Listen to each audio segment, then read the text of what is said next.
আমাদের সঙ্গে যে সমস্ত সংবিধান বিষয়ক এবং আইন বিষয়ক বিশেষজ্ঞদের যোগাযোগ আছে, আমাদের একটি প্যানেল আছে, তাদের সাথে কথাবার্তার পরিপ্রেক্ষিতে অঙ্গীকারনামায় একটা বড় রকমের পরিবর্তনও করা হয়েছে। এই চূড়ান্ত ভাষ্যটি আজকে রাজনৈতিক দলগুলোর কাছে কিছুক্ষণের মধ্যে পাঠানো হবে।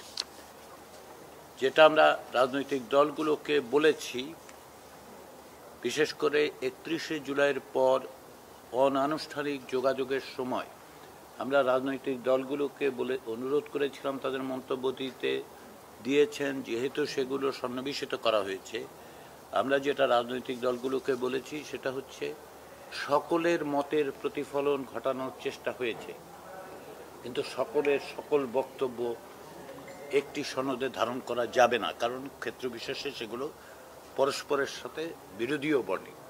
রাজনৈতিক দলগুলো তাদের অবস্থান থেকে বলেছে, কিন্তু আমরা দুই দফায় এই খসড়ার মধ্যে দিয়ে কম বেশি এক জায়গায় আসতে পেরেছি বলে আমাদের মনে হয়েছে। তারই ভিত্তিতে আমরা এখন চূড়ান্ত ভাষ্যটি আজকে সকল রাজনৈতিক দলের কাছে পাঠিয়ে দিচ্ছি এবং আগামী 13 তারিখের মধ্যে তাদের প্রতি অনুরোধ করা হয়েছে যে আগামী 13 তারিখের মধ্যে তারা যেন তাদের দলের পক্ষ থেকে এই সনদে স্বাক্ষর করবেন এরকম দুজন ব্যক্তির নাম আমাদের কাছে পাঠান।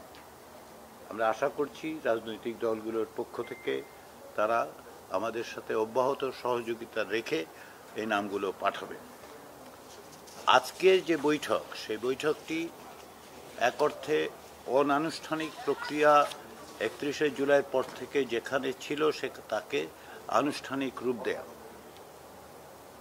জুলাই সনদের বাস্তবায়নের প্রক্রিয়া কি হবে সেটা নিয়ে রাজনৈতিক দলগুলোর পক্ষ থেকে গত 31শে জুলাই কমিশনকে অনুরোধ করা হয়েছিল যে যেন আমরা একটি উদ্যোগ গ্রহণ করি।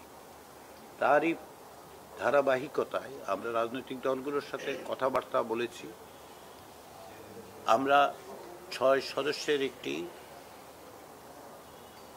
বিশেষজ্ঞ প্যানেল তৈরি করেছিলাম এবং রাজনৈতিক দলগুলোর সাথে মৌখিক আলাপ আলোচনার পরিপ্রেক্ষিতে তাদেরকে আমরা অনুরোধ করেছিলাম তারা যেন সুস্পষ্ট সুনির্দিষ্টভাবে লিখিতভাবে আমাদেরকে মতামত দেন।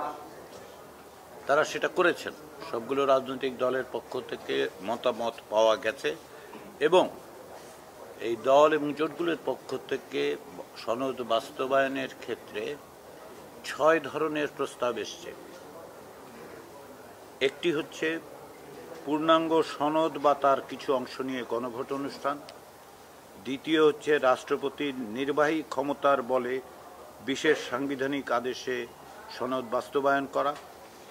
3, নির্বাচনের মধ্য দিয়ে একটি গণপরিষদ গঠনের মাধ্যমে প্রয়োজনীয় সাংবিধানিক ব্যবস্থা করা।